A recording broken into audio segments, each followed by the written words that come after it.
Harga komoditas utama beras melonjak, bahkan harga beras premium menyentuh Rp15.000 per kilogram. Pemerintah pun gencar melakukan operasi pasar dan bantuan pangan. Presiden Jokowi bahkan memberikan perhatian khusus untuk komoditas beras. Lantas apa sebenarnya yang menyebabkan melonjaknya harga beras belakangan ini? Benarkah Indonesia sudah darurat beras? Untuk membahasnya sudah bergabung melalui sambungan virtual Guru Besar Institut Pertanian Bogor, Dwi Andreas Santoso. Selamat pagi Prof. Dwi.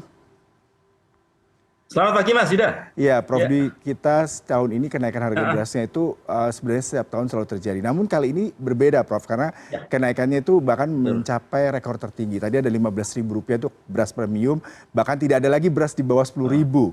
Nah, apa sebenarnya yang terjadi, Prof? Karena ini ya, pasti kompleks sekali permasalahannya. ya, yang pertama sudah barang tentu ada masalah di produksi ya. Kita lihat saja data tahun 2020 sampai tahun 2022, 2020 sampai 2022 kan kita mengalami fenomena 3 tahun berturut-turut tersebut praktis tidak terjadi peningkatan produksi. Mhm. Jadi tahun 2020 kita hanya meningkat 0,09% produksi padi ya. Tahun 2021 justru menurun 0,42%. Tahun 2022 meningkat 0,61%. Padahal selama data yang saya miliki selama 30 tahun terakhir, kalau terjadi lanina pasti terjadi peningkatan produksi yang signifikan. Misalnya lanina tahun 2007 sampai tahun 2010 itu peningkatan terendahnya itu 4,7%. Tapi kali ini sama sekali tidak terjadi peningkatan. Itu yang pertama. Lalu yang kedua, catatan saya juga, selama pemerintahan saat ini, dari tahun 2015 sampai tahun 2022, produksi padi justru turun. Turunnya berapa? Turunnya 0,23% per tahun. Nah, itu semua kemudian terakumulasi di akhir tahun 2023. Di akhir tahun 2023, stok bulog hanya 350.000 ton. Sehingga kemudian ya otomatis itu memicu pergerakan pasar, memicu harga naik ke atas. Lalu kemudian di akhir Desember kemarin diputuskan pemerintah mengimpor 500.000 ton. Di Desember katanya sih, walaupun saya nggak Mhm. begitu yakin dengan angkanya, sudah masuk 200.000 ton, lalu 300.000 ton masuk di tahun 2023 ini. Mhm. Nah, untuk mengantisipasi itu juga pemerintah di bulan Maret memutuskan impor 2 juta ton. Ya. Tapi sudah barang tentu kalau kita melihat perkembangan kenaikan harga, upaya-upaya pemerintah tersebut kelihatannya nampaknya belum begitu berhasil. Itu yang catatan saya. Mhm. Yang menarik tadi produksi beras setiap tahun turun 0,23%. Sementara kebutuhan Ya, akan betul. konsumsi terus meningkat Selama ya, 10 Prof. tahun terakhir. Iya, dan ini yang menarik adalah sebenarnya apakah ini memang Hmm, ada tadi ya betul. perubahan alih fungsi lahan, kemudian juga persaingan dari harga gabah sendiri di lapangan karena tadi ada laporan memang penawaran harga gabah di lapangan itu masih sangat sangat terjadi persaingan yang fluktuatif ya, Prof. Lalu kemudian juga impor ada pembatasan salah satunya di India. Lalu dengan kompleksitas seperti ini, tadi Anda katakan sepertinya impor itu tidak menjadi salah satu solusi. Lalu seperti apa nih yang Anda lihat, Prof? Ya, sudah barang tentu solusi terbaik meningkatkan produksi, sudah barang tentu itu ya solusi terbaik. Kalau karena apa? Mengingat perjalanan pemerintah saat ini yang hampir 10 tahun terakhir ini justru produksi padi kita menurun 0,23%. Nah, sehingga kalau tren ini terus berlanjut, maka kekhawatiran kita impor beras kita semakin lama semakin meningkat di masa yang akan datang. Nah, ada hal yang sangat penting karena saya di jaringan tani. Saya ketua umum Asosiasi Bank Benih dan Teknologi Tani Indonesia. Sehingga tiap menit saya menerima kabar dari sedulur-sedulur tani. Memang betul saat ini harga gabah kering panen di tingkat usaha tani itu relatif baik. Saya sebut baik ya, bukan Mhm. tinggi ya. Sekitar berapa yang kemarin laporan dari jaringan tani di Jawa Timur, jaringan tani kami di Jawa Timur, harga gabah kering panen itu antara 7.100 sampai 7.500. Mhm.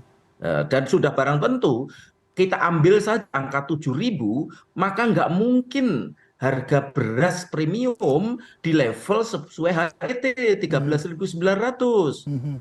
7.000 saja kalau dikonversi menjadi pecah kulit atau menjadi ya di bawah beras medium itu sudah 14.000. Oke. Dan itu harga beras saat ini di perdesaan-perdesaan. Mhm. Mhm. Di perdesaan-perdesaan sekarang ini harga beras antara 13.000 sampai 14.000. Itu beras pecah kulit, beras medium, bukan beras premium. Ya. Nah, kalau dikonversi jadi beras premium ya harganya bisa mencapai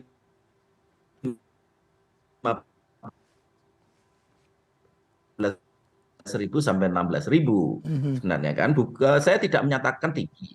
Kalau kita lihat pergerakan harga ya Mas ya, pergerakan harga dari bulan Juli 2023 ini yang catatan saya ya sampai bulan Juli 2022 sampai Agustus 2023 ini selama 13 bulan terakhir itu yang harga beras menaik 11.755 ke 13.575. Itu kenaikan harga beras ya. Mhm. Mhm. Nah, kenaikannya berapa? 15,5%. Tapi itu direspon, ditransmisi dengan sangat baik ke harga gabah. Mhm. Harga gabah itu naik dari 4.783 ke 6.272. Ini survei yang dilakukan AB2TI karena kami tiap bulan melakukan survei. Nah, kenaikannya berapa? Kenaikannya 31,1%. Mhm.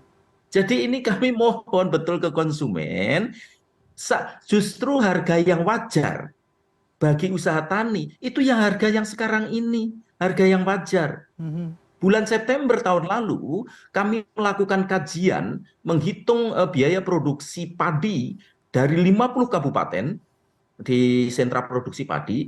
Biaya produksi berapa sekarang, Mas? Biaya produksi itu 5.667 per kilogram, gabah kering panen per kilogram. Jadi kalau harga gabah kering panen di tingkat petani di bawah 5.600, petani pasti rugi. Nah, sehingga harga yang saat ini terbentuk sudah mulai di atas 6.000 itu harga yang baik bagi sedulur tani. Nah, kalau pemerintah bisa menjaga harga yang baik ini untuk sedulur tani dan sudah barang tentu dijaga juga di tingkat konsumen, maka kita harus bersyukur. Karena apa? Petani menjadi bergairah tanam. Ketika petani bergairah tanam, otomatis persoalan beras ini, persoalan produksi padi ini, perlahan-lahan bisa kita atasi. Dan saya pastikan kalau harga yang sekarang ini, yang relatif baik sekarang ini bisa dipertahankan oleh pemerintah, tahun depan kita nggak perlu lagi impor. Saya Mhm. pastikan pasti tahun depan produksi kita akan meningkat. Mhm. Prof, Itu tapi yang terpenting. ya, baik. Ya, Prof, tapi yang menarik adalah menjadi buah si malakama ya. Kalau tadi Prof katakan para petani, saudara petani kita mendapatkan keuntungan karena harga gabah cukup baik, tapi pastinya harga eceran ya. yang dijual di pasaran akan lebih naik dan warga pada menjerit karena harga meroket. Lalu sebenarnya idealnya seperti apa nih Prof untuk menentukan harga dan seberapa besar pemerintah bisa melakukan intervensi sehingga win-win solution itu bisa tercapai, Prof? Ya, sebenarnya Mas, ini tergantung political will pemerintah. Pemerintah berpihak kemana? Kalau pemerintah berpihak ke konsumen, ya yang ini yang terjadi. Yang terjadi Mhm. apa? Sedulur tani tertekan harganya, pendapatan petani menurun, income petani menurun, lalu hasil akhirnya apa? Yang kita lihat selama 10 tahun terakhir. Mhm. Produksi padi justru turun 0,23%. Apakah itu yang kita inginkan? Lalu oke lah kalau kita melihat data dari BPS ya, data dari BPS itu ada data yang disebut sebagai NTP, nilai tukar petani tanaman pangan. Berapa nilai tukar petani tanaman pangan 2 tahun terakhir, tahun 2021, tahun 2022, hanya 98,5 Mas. Dari itu data resmi dari BPS, berarti apa tanam padi rugi? Mhm. Masa akan kita biarkan sedulur tani kita melakukan rugi terus kan? Nah, sehingga bagaimana sikap pemerintah? Sikap pemerintah seharusnya saat ini seharusnya sudah mulai membela berpihak ke produsen. Selama ini sikap pemerintah selalu berpihak ke konsumen. Ketika harga naik seperti sekarang ini, pemerintah kebingungan melakukan operasi pasar dan lain sebagainya. Untuk apa tujuannya? Untuk menurunkan harga. Lalu siapa nanti yang menderita? Sedulur tani. Mhm. Jadi ini, dan harga yang sekarang ini harga yang relatif baik-baik saja. bukan tinggi juga. Dan sebagaimana yang sering dikemukakan oleh banyak pihak bahwa harga beras di Indonesia itu salah satu tertinggi di ASEAN, sama sekali tidak. Harga beras di Indonesia itu bahkan saat ini itu masih yang salah satu yang terendah di ASEAN. Kita mengimpor beras dari katakanlah dari Thailand. Berapa harga beras di Thailand? 18.000 Mas per kilo. Oke. Kita mengimpor beras dari Vietnam. Berapa harga beras di Vietnam? 16.000 per kilo. Jadi saat ini seharusnya kita semua paham bahwa harga yang saat ini harga yang baik bagi sedulur tani, dan kalau harga yang baik bagi sedulur tani ini tercapai, otomatis nanti petani akan bersemangat dalam menanam. Ketika petani bersemangat menanam, otomatis persoalan pangan kita perlahan-lahan bisa kita atasi. Tapi kalau pemerintah selalu berpihak kepada konsumen, pokoknya konsumen pengen harga murah dituruti terus, ya selesai Mas. Baik, Pertanian kita semakin lama semakin hancur dan petani kita semakin lama akan semakin males tanam padi. Itu yang saya khawatirkan. Dan baik. kalau itu nanti ketergantungan kita terhadap impor semakin lama semakin besar. Itu buah simalakam namanya seharusnya. Itu. Iya, baik Prof. Terima kasih sekali untuk perbincangannya, sebuah Ya, perspektif yang berbeda terkait dengan bahwasanya kebijakan pemerintah juga harus berpihak ke kedua belah pihak, baik itu para konsumen dan juga para produser, sehingga kita juga tidak tergantung terhadap ya, impor beras ke depannya, terutama terkait dengan cuaca, kebutuhan dalam negeri, ya. dan juga reformasi agraria terkait dengan bagaimana peruntukan lahan bagi para petani, sehingga kita bisa mendapatkan kecukupan pangan dalam negeri. Terima kasih untuk perbincangannya pagi hari ini, Prof. Ya, ya.